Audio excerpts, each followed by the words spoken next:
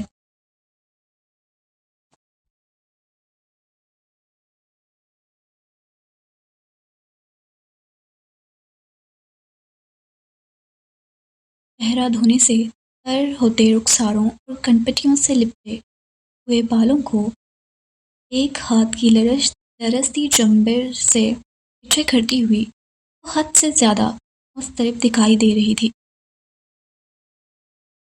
اندر bath room میں وضو کرتے ہوئے بھی اس سب کے علاوہ اسے ایک خفیف سا دھڑکتا ہوا اندازہ بھی تھا کہ بدران اپنی فیملی کے ساتھ آج یہاں کیوں آیا ہے۔ ایک لڑکا بن بلائے اپنی فیملی کو لے کر کسی لڑکی کے گھر کیوں آتا ہے؟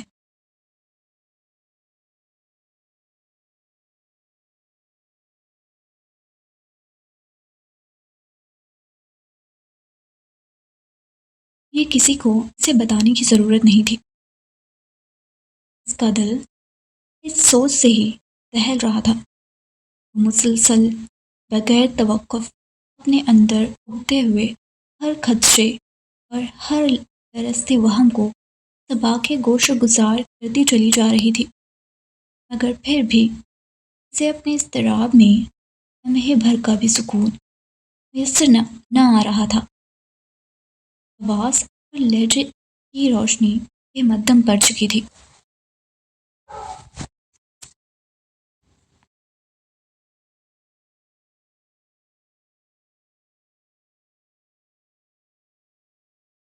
نور نور، کام ڈاؤن، پہلے تم سانس تو لو، کوئی تمہیں کچھ نہیں کہے گا، نہ ہی تمہیں کسی کو صفائی دینے کی ضرورت ہے۔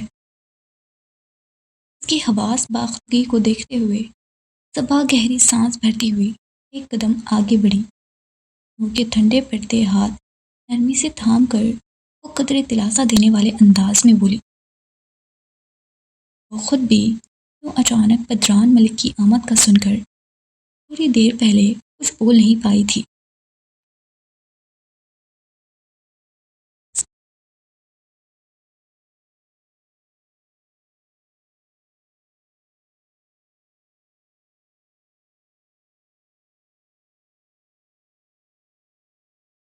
بس اس لیے تم کہہ رہی تھی کہ تم ایک اچھی بیٹی بننے میں فیل ہو گئی ہو؟ سیریسلی نور؟ صبا نے افسوس ظاہر کیا۔ نور اپنے لب کاٹتی خاموش رہی۔ اس پورے مسئلے میں تمہاری کہاں سے غلطی ہے، وہ بتاؤ مجھے پہلے۔ نہ تمہیں بدران سر سے کوئی محبت ہے، نہ ان کے ساتھ تمہارا کوئی چکر چل رہا ہے، اور نہ ہی تمہارے دل میں ان کے لیے ذرہ برابر فیلنگز ہیں۔ ارے تم تو سیدھے منہ دو حرف بیچارے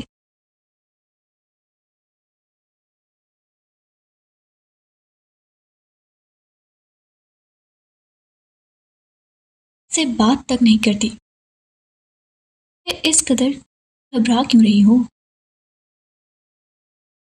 اپنے ہاتھوں میں موجود اس کے ہاتھوں کو تھامتے اس کی نم ہوتی ہتھیلیوں پر آہستگی سے انگوٹھا پھیرتے ہوئے وہ بھی نور کی طرح ہلکی مدھم آواز میں بات کر رہی تھی۔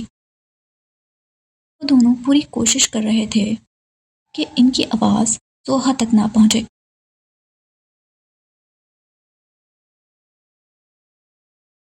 اور کیوں تم ایسے بہیو کر رہی ہو جیسے خدا نہ خواستہ پتہ نہیں تم سے کوئی بہت بڑا گناہ سرزد ہو گیا ہو؟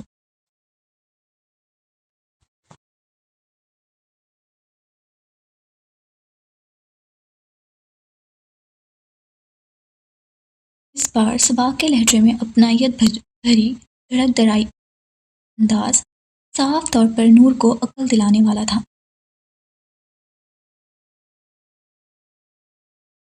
آخر ان دونوں میں چل کیا رہا ہے؟ میرے تجربے سے تو لگتا ہے کہ بات بہت بڑی ہے۔ نور اور صبا کے چہروں کے اتار چڑھاؤ کو دیکھ کر سوہا سوچنے کے سے انداز میں بوڑھی پر انگلیاں ٹکاتی ہوئی خود سے بڑبڑائی۔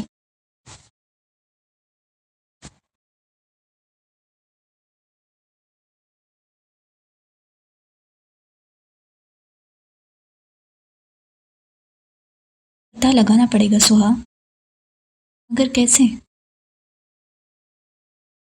صحیح سے کچھ سنائی بھی تو نہیں دے رہا۔ معاملے کی سنگینی کا ادا کرنے نادانستہ طور پر دھیرے دھیرے سرکتے وہ بیڈ کے کنارے تک پہنچ گئی تھی۔ باری باری ان دونوں کے لبوں پر ایکسپریشنز کو پڑھنے کی کوشش میں غیر ارادی طور پر اس کی آنکھیں چھوٹی اور پیشانی پر ننھے بلوں نے پہرا لگا لیا تھا۔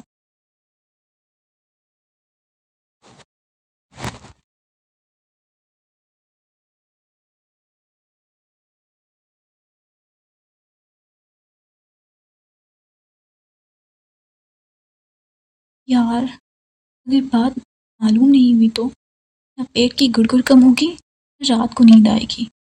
ایک بار بس مجھے شٹ دیکھ لیا دیکھ لیا یہ دیکھ لیا اس نے یار۔ سہاد میری بڑی بہن نا ایک نمبر کی وہ ہے، مجھ پر نظر رکھنے کے علاوہ اسے دوسرا کوئی کام دھندہ نہیں ہے کیا؟ دل تو کرتا ہے کہ چھوڑ نہ جانے دے، پھر کچھ بولوں گی تو بولے گی کہ بولتی ہے۔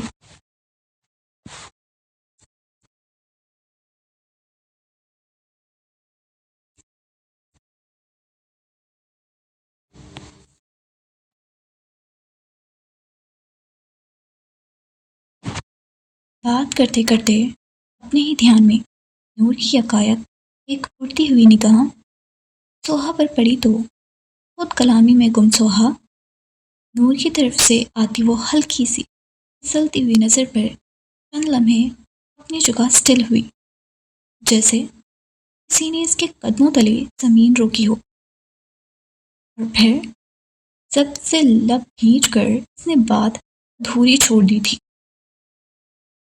کیا کروں؟ وہیں پر بیٹھے اس نے اپنے دل میں آہ بھری۔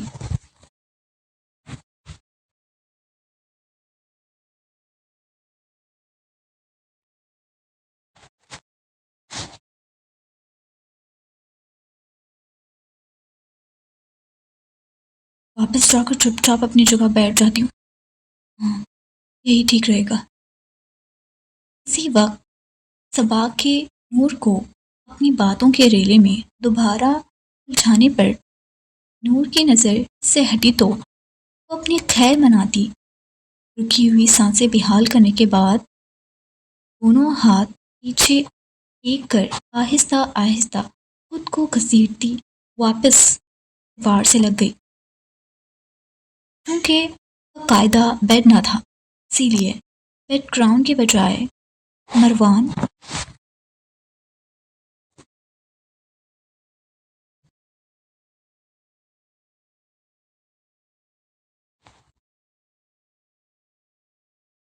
کے بچھائے ہوئے تکیوں اور گدوں کی اوٹ میں یہی دیوار اس کا سہارا بن گئی تھی۔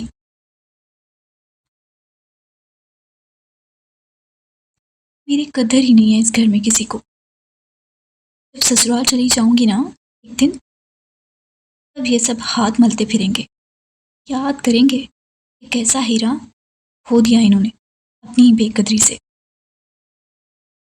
منہ کے عجیب و غریب زاویے بناتی ہوئی وہ تکیے کے قریب کھڑے اپنے موبائل کو اٹھا کر فون کو ان لاک کر کے چمکتی اسکرین کو بے دلی سے سکرول کرنے لگی۔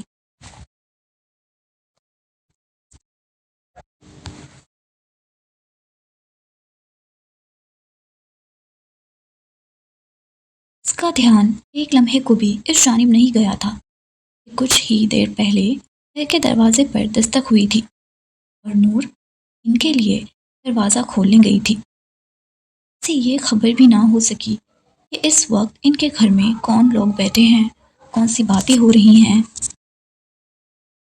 اور کیا کیا طوفان برپا ہے، ورنہ بھلا یہ کیسے ممکن تھا کہ گھر میں اتنی ہلچل ہو اور وہ ایک جگہ خاموشی سے چپ چاپ بیٹھی رہے۔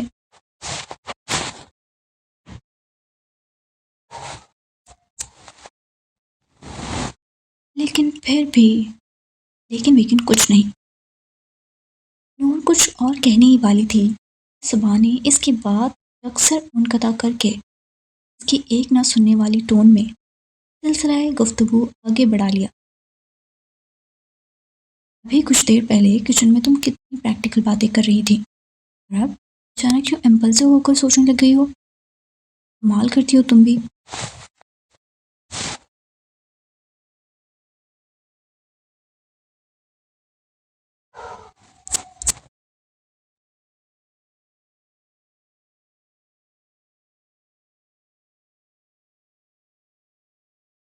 وہ نور کی کیفیت کو جانتے بوجھتے بھی نگاہیں اس کے بے داغ شفاف سے دھلے دھلائے چہرے پر جما کر لہجے کو مضبوط رکھتے ہوئے سنجیدہ سی بولی، مگر اس کے پیچھے ایک گہری فکر کی دھڑکن نور کو صاف سنائی دے رہی تھی۔ صبا جانتی تھی اگر اس نے اپنی سہیلی کی ہاں میں ہاں ملائی تو براہ راست فکر جتانے کی کوشش کی، نورالعین مزید گھبرا جائے گی۔ اس کا کانفیڈنس لوز نہ ہو اسی لیے وہ اپنا وہی اسٹڈی لہجہ برقرار رکھے ہوئے تھی۔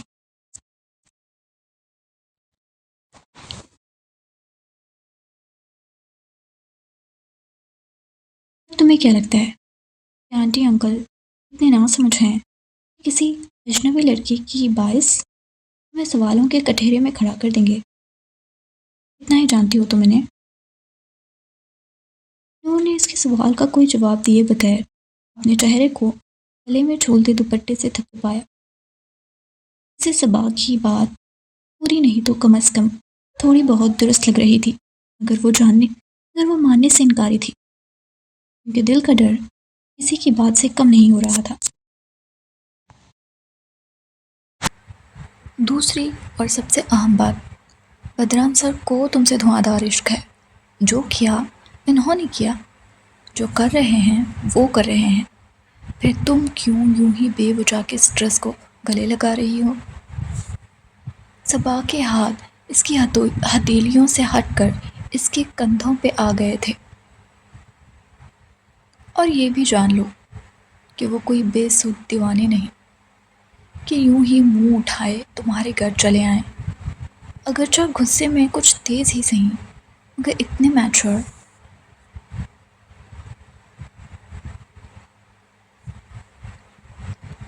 ضرور ہیں کہ اپنی محبت پر کسی کو انگلی اٹھانے کا موقع نہ دیں۔ تم بس اللہ پر بھروسہ رکھو and just trust the process. جو ہونا ہے وہ تمہارے حق میں ہی ہونا ہے۔ صبا نے آخری جملہ ذرا ٹھہر کر اس کے کندھوں پر ہلکا سا دباؤ ڈالتے ہوئے پورے یقین سے کہا۔ دوسروں کی دفعہ ہر کوئی یوں ہی لمبا لیکچر دیتا ہے۔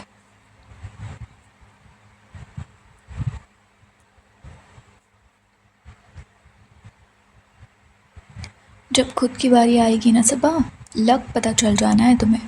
ہٹو سامنے سے۔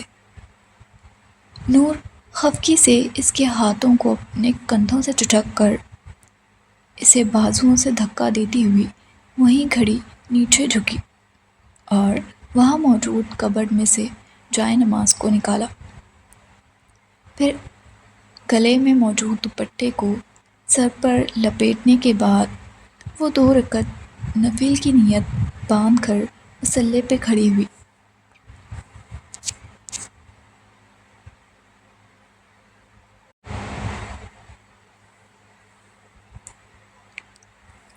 صبا کی باتوں میں موجود ثبات کسی حد تک اس کے ڈوبتے دل کو کنارے پر لے آیا تھا، مگر اللہ کے حضور جھک کر گلے شکوے کرنے تک دل کو کہاں سکون آنا تھا۔ رات کا تیسرا پہر تھا۔ دیواروں پر ٹنگی گھڑی کی سوئیاں اس سناٹے میں ڈوبی حویلی میں لپٹی کوئی مدھم سی سرگوشی معلوم ہو رہی تھیں۔ اسی گہری خاموشی میں لمبے ڈھیلے زلفوں کو پشت پر بکھرائے وہ لائم رنگ کے فل آستینوں والے نائٹ ڈریس میں ملبوس تھی۔